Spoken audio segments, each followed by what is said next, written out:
Sahih al-Bukhari, one of the greatest, if not the greatest, literary works ever produced in the Islamic world. Second to the Quran, Sahih al-Bukhari is the most authentically transmitted book, although some have tried and failed to scrutinize it. Its name carries so much familiarity that it's so hard for any Ahmad, Muhammad or Aisha to go to any lecture and not hear it being referenced. The same goes for our schools and homes. It's that famous and relevant. But why? Why is Sahih al-Bukhari so important to everyday Muslims such as you and I? And why is it the most quoted book in the Islamic world? Well, to answer these pressing questions, we first need to go back in time and understand who the author is. Let's find out.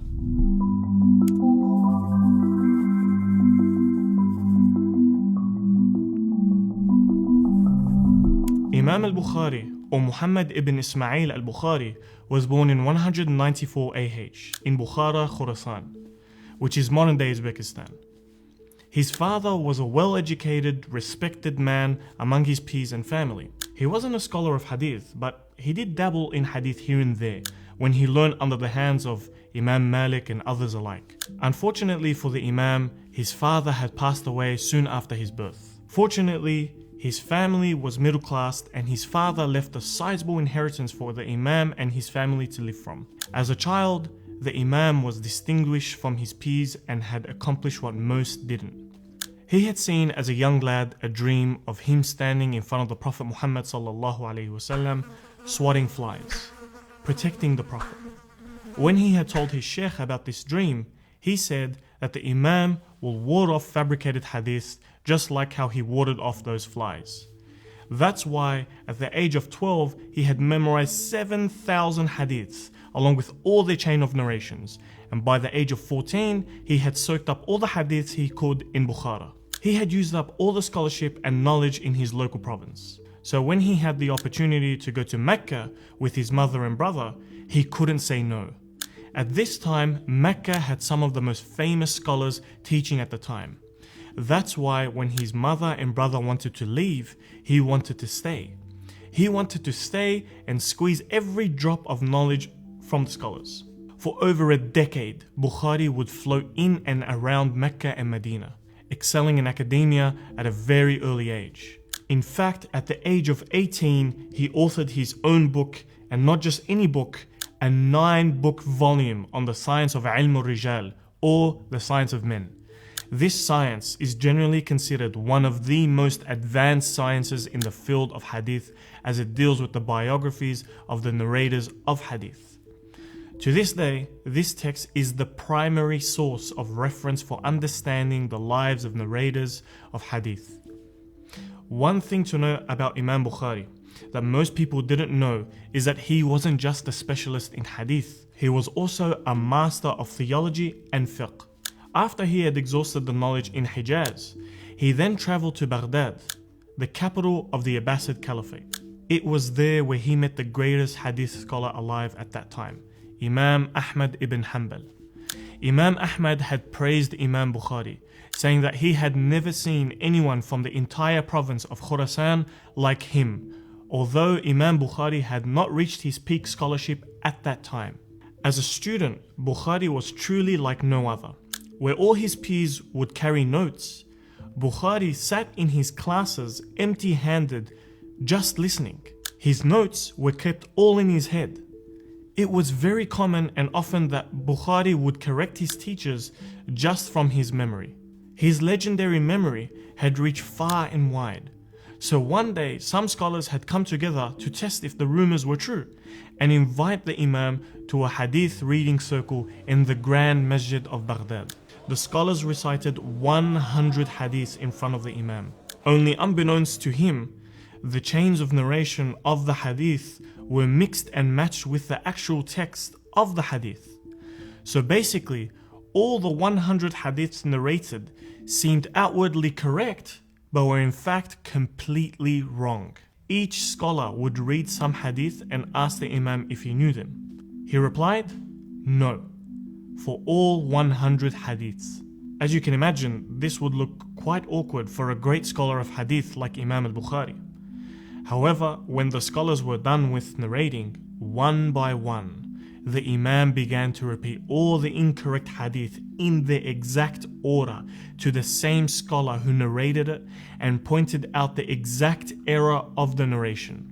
The entire masjid was shocked and impressed, to say the least. This account will cement the legendary preciseness of Imam al-Bukhari's knowledge. That's not the only reason why Imam al-Bukhari is so famous.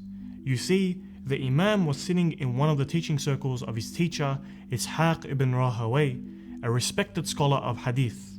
Sheikh Ishaq mentioned that it would be such a good idea if somebody wrote a book concentrating only on the Sahih hadith. This idea sparked a light bulb in Imam Bukhari's head, and it never left him. And that's when he wrote Sahih al-Bukhari. This task was so monumentous that no one before him had attempted such a feat. It took Bukhari 16 years to write. 5 of those years were in Basra, Iraq, and the final years were in Medina, as he wanted to have the blessings of living in Medina. Bukhari had to sit down and sift through 600,000 hadiths he had memorized and find the hadiths that would pass his tough, strict criteria so that it may fit perfectly in his book. So what were the criteria that Bukhari set for himself? Well, for one, Bukhari made sure that each and every one of the hadith had a connected chain. This means that every narrator in a chain of narration has heard directly from the narrator above him. So for example, Imam Malik narrates from Imam Nafi', who narrates from Ibn Umar, who narrates from the Prophet sallallahu alaihi wasallam. Imam Malik is the student of Imam Nafi'. Imam Nafi' is the student of Ibn Umar, and Ibn Umar heard from the Prophet sallallahu alaihi wasallam. Because we can affirm that each narrator has met and directly heard from each other, we can consider this a connected chain. And another condition is that the narrator must be trustworthy, reliable. Meaning, he or she has to be a Muslim, mature, of sound mind, and obedient to Allah.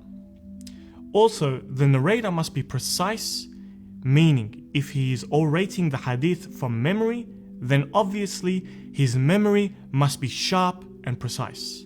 Lastly, the hadith must not have a hidden defect such as unknown narrators, or it is undetermined whether the narrators met in the first place.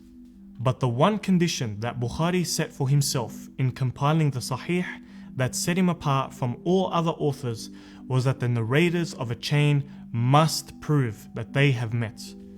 It's because of these stringent conditions that Bukhari put in place at the formation of Sahih Bukhari that made it the most authentically compiled book after the Quran. One thing to mention about Sahih al-Bukhari is that he never wrote a commentary, not at least in the traditional sense. Imam al-Bukhari wrote the commentary in the chapter headings and sometimes included other hadiths. Overall, out of 600,000 hadiths that the Imam had memorized, only 7,275 survived his tough, stringent criteria, including repetitions. If that fact didn't impress you, then here's another that probably will. Imam al-Bukhari said, "For every single hadith that I chose, I made wudu and prayed 2 rak'ah in the rawdah of the Prophet for every single hadith." That means that the Imam prayed 7,275 istikhara prayers, or a total of 14,550 rak'ahs before he completed the book. All this work, dedication, and sacrifice culminated in one of, if not the greatest works in Islamic history. This is why the Imam was careful not to let any rumor or any distorted narrative tarnish his reputation and so discredit all his scholarly achievements. His character was exemplary, to say the least. He was known to be so unconcerned with worldly matters that he would often be cheated of money and would forgive the cheats after the fact, often sacrificing great sums of wealth so that there wouldn't be even the slightest possibility of trading his akhirah for his dunya. Although Bukhari was revered and loved by the people, he wasn't loved by all. Upon his return to Bukhara, all students flocked to his knowledge circles and classes. This left one scholar, Muhammad ibn Yahya al-Thuhali, rather jealous as all his students had left him, including his most prized student, Imam Muslim. Al-Thuhali had slandered Imam al-Bukhari, calling him a heretic and that no one should learn under him. Seeing as Al-Thuhali was a local sheikh who was well regarded by all in Bukhara, this caused quite the commotion. Imam al-Bukhari was understandably deeply hurt by this. At the same time of this religious drama, a political one ensued. Once the governor of Bukhara knew of Imam al-Bukhari's arrival, he invited him to come to his palace and teach his children. The Imam respectfully refused, when he said, "This knowledge is for Allah and it's available for anybody to take it, but I will not sell it to anyone." Time and time again, Bukhari refused to educate the governor's sons in private and leave the rest of the people. The governor was very angry, and rumors began to swirl that Bukhari was about to be expelled. The situation became so tense that on Eid al-Fitr, Bukhari decided to leave his hometown. But before he left, he made a dua. He said, "O Allah, this earth, despite its vastness, has become tight for me. So if you feel it better, then take my soul now." So as the Imam was making his way out of the city, he died before he ever made it out in 256 AH. Today, you can see his grave in Bukhara, Uzbekistan. Ibn Khaldun said, "I heard from my teachers and different scholars that it is a debt on the Muslim Ummah to write a commentary of Sahih al-Bukhari. Imam al-Bukhari has left an undeniable mark on the Muslim world. His memory was legendary, and by modern day definition, he most likely had photographic memory. This is a rare gift given to him by Allah. But the Imam gave us a tip on how to memorize hadith that we might want to take note of. He said, "The way you keep hadith memorized is by acting upon it." I ask Allah to make us of those who consistently practice the sunnah of the Prophet ﷺ, and I ask Allah to have mercy on the great Imam Muhammad ibn Ismail al-Bukhari.